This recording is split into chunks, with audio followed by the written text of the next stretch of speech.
Hello, সবাই কেমন আছো? আশা করি সবাই খুব খুব ভালো আছো, সুস্থ আছো। আমিও খুব ভালো আছি।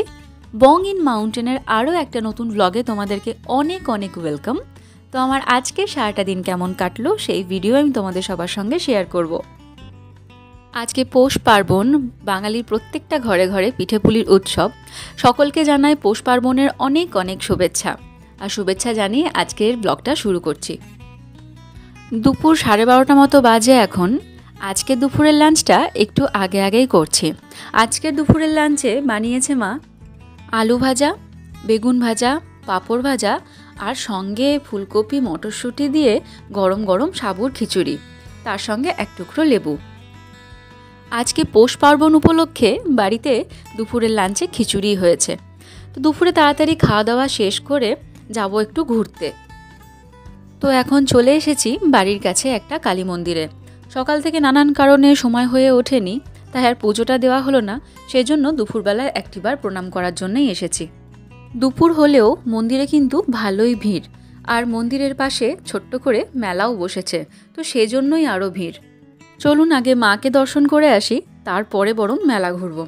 তো এই হচ্ছে এখানকার দেবী মূর্তি, ভীষণ সুন্দর আর ভীষণই জাগ্রত।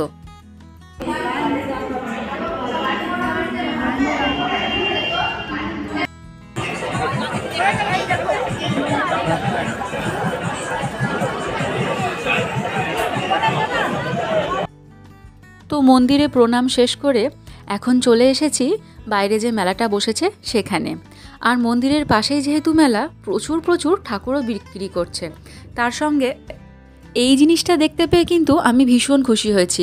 এগুলো হচ্ছে ওই কাঁচা সন্দেশ বা মিষ্টি তৈরি করার ছক। কত রকমের যে ডিজাইন ছিল, ভীষণ ভালো লাগলো। তার মধ্যে একটা নিয়েও নিয়েছি। আর তার পাশেই বিক্রি করছে ছোট্ট ছোট্ট গীতা। কি সুন্দর না জিনিসগুলো। শীতের ছুটিতে বাড়ি আসার কিন্তু এই একটা মজা।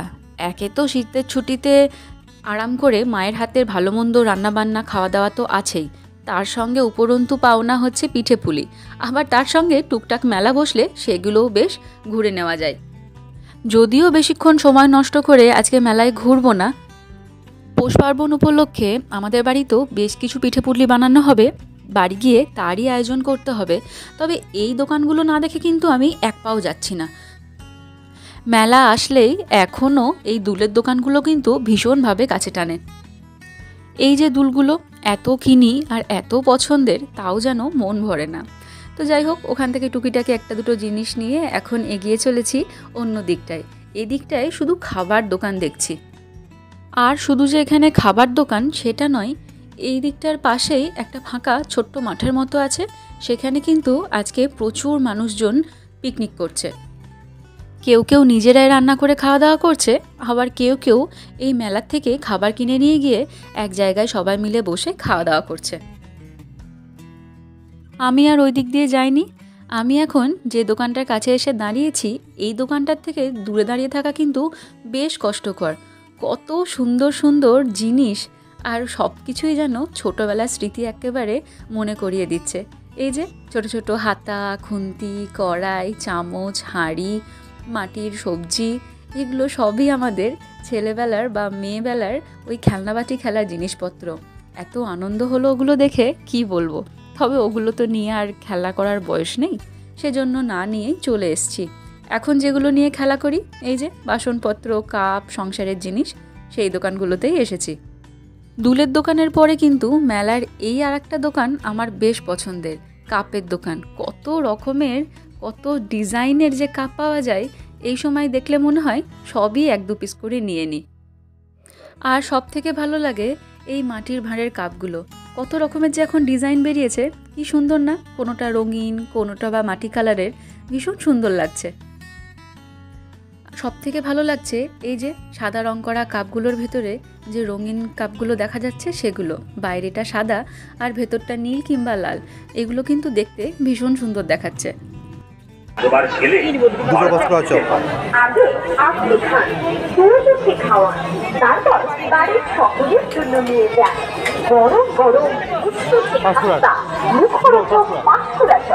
মনে রাখবেন, একমাত্র আমরাই এই চপ 22 প্রকার মশলা, আলু ও ডাল দিয়ে আপনারা অনেক রকম চপ খেয়েছেন, হয়তো নকল পাঁশকুড়া চপই খেয়েছেন। এই মেলাতেও আসল নকল একাকার হয়ে আছে। পাঁশকুড়া চপের নাম করে অন্য চপ আশেপাশে। তো আমরা অনেকক্ষণ খাবারের দোকানগুলোকে অ্যাভয়েড করার পর ফাইনালি দু একটা পাঁশকুড়ার চপ কিনে তারপরে এখন মেলার অন্য দিকটায় যাচ্ছি। আর এই যে এই দোকানটা দেখুন, পুরো দোকানটায় কাঠের বিভিন্ন জিনিসপত্র নিয়ে সাজিয়েছে, ভীষণ সুন্দর দেখাচ্ছে। আর প্রত্যেকটা জিনিস এত সুন্দর, কাঠের হাতা, কাঠের বাটি, ভীষণ সুন্দর দেখাচ্ছে।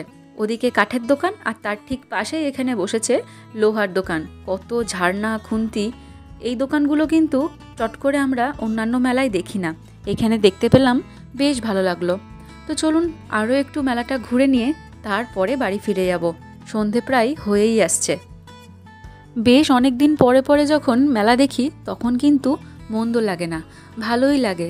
কত দোকান চারিদিকে, ফুলের দোকান, কাপ প্লেটের দোকান, কাপের দোকান, স্টিলের দোকান, পুজোর জিনিসপত্রের দোকান, কত রকমের যে জিনিস।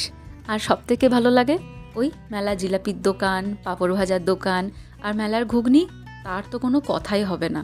তো আজকেও এগুলো সব আছে, কিন্তু আজকে অত খাওয়া দাওয়া করা যাবে না। তবে ওই একটু মেলার পাঁপড় ভাজা আর কিছু মালপো নিয়ে যাব বাড়িতে, তারপরে সন্ধেবেলায় পিঠে বানানো হলে একসঙ্গে সেগুলো খাবো। তো চলুন এবার বাড়ি ফিরি। অসম্ভব সুন্দর লাগলো, উপরি পাওনা যে মেলাটা দেখতে পাবো সেটাই ভাবতে পারিনি। তো এদিকে বাড়ি ফিরে পিঠির সরঞ্জাম মোটামুটি সব রেডি করতে শুরু করে দিয়েছে মা। ওদিকে নারকেল কাটা হয়ে গেছে, নারকেল কুড়োনো হয়ে গেছে, চালগুড়ি, সমস্ত রকমের ব্যবস্থায় কিন্তু হয়ে গেছে। তো এখন নারকেলের পুরটা আগে বানিয়ে নেব, তারপরে বলছি কী কী পিঠে হচ্ছে। কারণ আজকে পিঠের পর্বে আমি কিন্তু হেড কুক নই, আজকে মাই সব বানাবে, আমি শুধু মাকে একটু হাতে হাতে হেল্প করব। শীতকালে বাড়িতে পিঠে হচ্ছে, তাও আবার পৌষ পার্বণের দিন, আর একটু খেজুর গুড় থাকবে না তা তো হয় না। তো মাকে বললাম একটু খেজুর গুড় দিয়ে নারকেলের পুরটা বানাও। নারকেলের পুর তো আমার সবসময় ভালো লাগে, কিন্তু খেজুর দিয়ে যে পুরটা হয়, এই খেজুর গুড়ের পুরটা আমার আরও বেশি ভালো লাগে। তো এদিকে আমাদের নারকেলের পুর মোটামুটি রেডি হয়ে গেছে, এটা এখন একটু ঠান্ডা হোক। আর এই পাশে মা বসিয়েছে পালো পিঠে, ওই চালগুড়ি, নারকেল, দুধ এই সমস্ত দিয়ে কিছু একটা বানাচ্ছে, এটাকেই থালায় ঠান্ডা করতে দেবে। এটাও খেতে কিন্তু বেশ সুন্দর হয়। তো আজকের আমাদের পিঠের মেনুতে আছে পালো পিঠে, আর তার সঙ্গে মুগ পুলি। মুগ পুলি আমার ভীষণ পছন্দের, সেজন্য মুগ পুলিটাই বানাতে বলেছি। মুগ ডাল সেদ্ধ করা হয়ে গেছে, এখন সেটাকে মাখিয়ে অনেকটা ওই মন্ডের মতো বানাবে। তারপর ছোট ছোট লেচি করে সেগুলোতেই পুর ভরে মা বানাচ্ছে মুগ পুলি। আমি অনেকক্ষণ এদিক ওদিক করলাম, এখন একটু বসেছি, এই মাকে একটু হাতে হাতে বানিয়ে দিচ্ছি।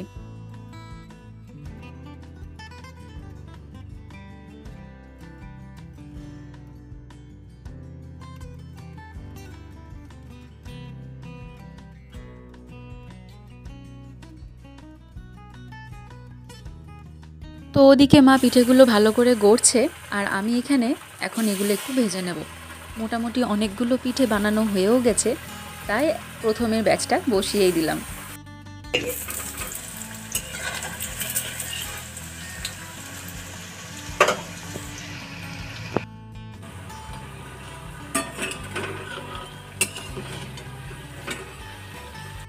তো পিঠেগুলো ভাজা হয়ে গেছে, তার মধ্যে বেশ কয়েকটা আমি একটু বেশিই ভেজে ফেলেছি।